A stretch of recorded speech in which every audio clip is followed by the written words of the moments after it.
Morning YouTube, it's J2 Wheels. Welcome to the channel. So on the last video we did, I was looking for a leader bike and working on trying to get rid of my bike. And if you saw the video, you know that I got gypped out of a good deal out of my bike. So as of right now, we are on our way to Jacksonville because on the low, well, not really on the low, just outside of the camera, I've been kind of locked in trying to find a buyer for my bike on top of a leader bike. The Gixxer was sold. We sold it Wednesday. Guy came by, picked it up, paid me for it. So that's the end of that chapter. Who's to say the next like 10, 15 years down the line, I might get another 600, it might be another Gixxer. Who knows? As of now, it's not in the cards for me. So the bike that we're picking up today, ideally picking up, because you never know when somebody shows you pictures and whatnot, it looks great until you see it in person. There could be something wrong with it. But if it pans out well, it's a 2012 BMW S1000RR. Got an exhaust, got a tune, it's got levers. Just based on the pictures alone, the guy doesn't know too much about the bike. He bought it from a dealership, but the pictures look really good. The video sounded good. So we got 2 hours on the road, and once we get there, I'm gonna do a little test ride, get a feel for the bike, and we'll see what the verdict is. Although I'm like 90% sure I'm probably gonna end up committing to this bike. And we got old Derek right here whipping us around the truck. So poor truck. The poor truck, it gets poured out for all the hauling. Yeah, needs new tires. Hey, real quick, give me your input on the journey so far.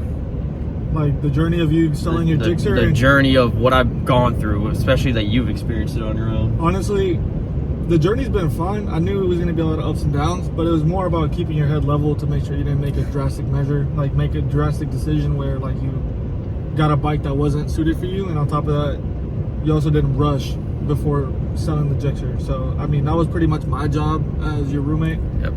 Which I think I did a pretty good job because he sold the Gixxer and then he lined up the BMW right after, so it worked perfectly. But now we're gonna go pick up this S1000. I already know we're gonna get it. It's not, in my head, we're driving to pick up a bike, not test it out, because the bike looks great. For the mileage in the year, it's fantastic. The color, like the fairings look exactly OEM and they look fine. Like they don't look beat up or anything. It really looked like the guy didn't know what he was doing, like riding a 1000 in a way of like he didn't ride it much. But hey, someone's lost my gain essentially. Yeah. Initially it was supposed to be the Aprilia. There was a couple of Aprilias I was interested in that I hit up the people on Messenger, but for some reason on Messenger I kind of have like a little vendetta when it comes to that. Like nobody ever replies, especially when you're interested in it, and you can find great deals and then you know you're gonna hop on that deal and pay full price, but they never reply back. And then if they do, they'll reply a week later. Because let me tell you, before this S1000 was lined up, there was multiple S1000s prior to that, Aprilias prior to that, a couple other bikes here and there, but they all didn't reply at a timely manner. They kind of just left me on red half of the time. And then when they did reply, after I finally locked in this deal with this S1000, they replied a week later like, yeah man, if you're interested, just slide by. No, absolutely not. You had the time. I was willing to pay the money and make the trip.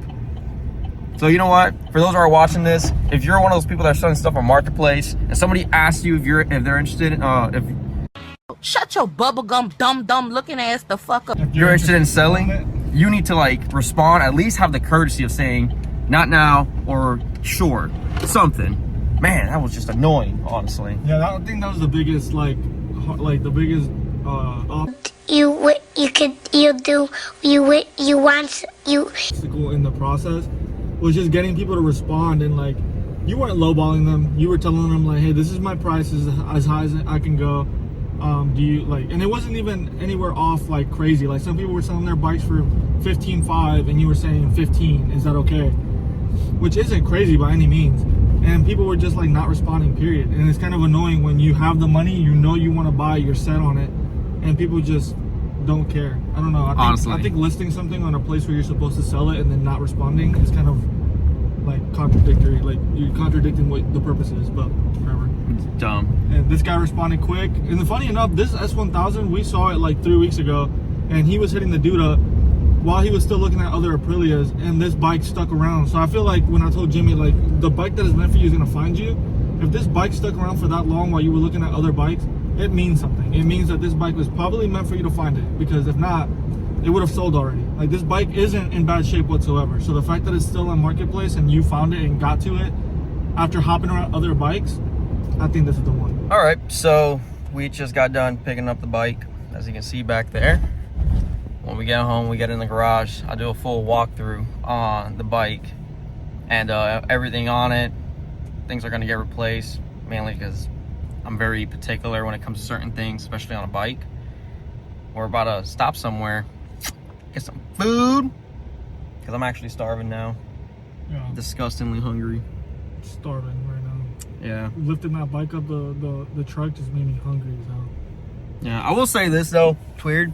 So I thought I'll be like super giggly and excited now that the bike's in my possession. I don't know if it just hasn't hit me yet or what the case is. I'm kind of just like, I got it. But I have a feeling that when I get home, once it's like already in the garage, like that's when I'm starting to realize, damn, I really got an S1K. That's so weird to say I got an S1K. Like, that's actually kind of nutty work. Yeah, how do you think I felt when I said I can't believe I own an R1. Well, Driving it home, I was like, oh shit. I saw a lot of videos about the first, second generation S1K. You're good.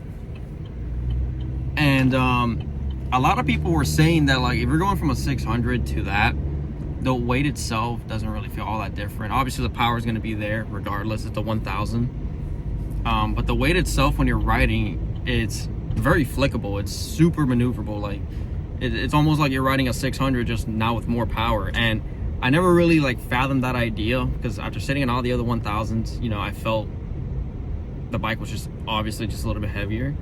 But riding this around the parking lot, I was extremely comfortable off rib. I was able to flick it around for shits and giggles. I was able to mess with the brakes. First time ever touching quick shifters.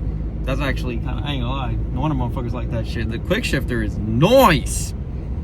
So after dabbling with it in the parking lot, I got a feel for the bike itself.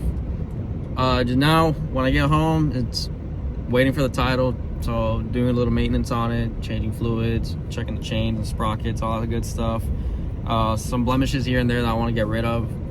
But all in all, like, the bike itself is pretty solid. It does have a fuel leak, and coming from the tank, and there's a recall for it apparently. I guess I can take it to a BMW dealership and they can fix the recall. I have a feeling I know what it is, and if it's what I think it is, I can probably just fix it myself. Worst case scenario, if I can't, actually, let me take that back. Ain't nothing in this world I can't fix. So I'm gonna try to fix it. It's gonna get fixed, because we will be ready for Tail the Dragon this summer. We'll be ready for Myrtle Beach. I will have that bike ready to ride as soon as that title comes up and it's registered. All right.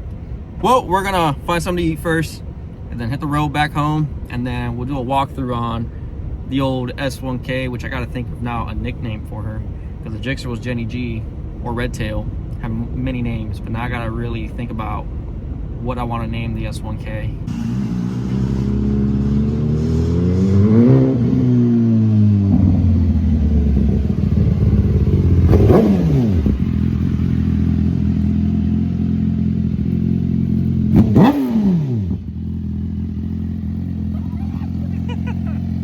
All right, we made it home safely, of course. And as y'all can see, there it is. Ah! My brand new, not so new, but new to me, 2012 S1000RR with 12,000 miles on it and some change. But there she is in all her glory. Now, I am going to point out there's some things wrong with this bike. Mainly it's just cosmetics, and then one thing that I guess is very common with these generations, I guess the bike at some point wasn't dropped, but it was resting up against the wall or something. So there's some scruff on the fairings themselves, about right here, and on the other side too. There's no indication that I ever got dropped on a ride. So that's one thing. You can see right here, a little scruff on the BMW logo, which is nothing crazy. And then apparently for the first and second generation, there's a recall for a fuel quick disconnect under the fuel tank, which I'm only gonna guess is on the fuel pump. And I guess the fittings themselves are plastic, so over time they just rot themselves away and it starts to leak fuel. I already got an order for the new fittings are stainless steel, $100 on or not even, like $60 for a set of 2 on eBay. So I'm gonna get that on order to get that out the way. I already got a build sheet. The last 2 hours in the car, I've just been building a sheet for everything I want to order for this bike. Mirror delete block off plates, maybe levers with fairings are definite. Derek's telling me not to do a SC Project exhaust to keep the arrow. Once the fairings are taken off, I'll kind of like make that determination, but as of right now, we'll keep it. It's just odds and ends at this point, but for what I paid for, I can't ask for more. Essentially, it's $1,000 a mile. You know, so do the math, 1,000 a mile, 12,000 miles. But yeah, there she is. And for someone like me that's like fucking 5'8", 5'7", I can flat foot this comfortably, which is the best thing for me. Every other leader bike, I'm struggling to like keep myself up, but this bike is easy. If I can move it around, I can flick it, no issues. Yeah, it's just kind of surreal for me right now. I'm not gonna lie. It's I have 1,000. I mean, the journey's kind of wild. But yeah, thanks to Derek and all his support getting me over here. And now y'all can see the lineup. And that's the lineup right there. We started the year off with just your 600s. Yep. Started the year off with 600s. Moving on to 1,000s, finishing the year with 1,000s. And from here on out, like, I don't see any reason why I ever want to get back on a 600 unless I want to go to a track. So I'm going to keep it like this. Just a leader bike boy from here on out.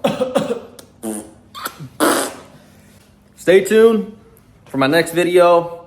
I'm going to start ordering all the parts I need for this bike, and then we'll do a little deep dive on the S1K and get it ready for the summer coming up. The weather's starting to get nicer now. But either way, I can't really go anywhere until I get the title and the registration and all that stuff. So she's just gonna sit in the garage, getting worked on, getting the full maintenance that she needs, and getting her back to her glory days. All right. I appreciate y'all watching the video. Subscribe, comment, whatever y'all gotta do. Follow my TikTok, and then just keep following, supporting. Later. Jump in my whip, baby, let's ride. We ain't gonna stop at a red light, and I'ma take shots like a Tech 9. It's gonna get live.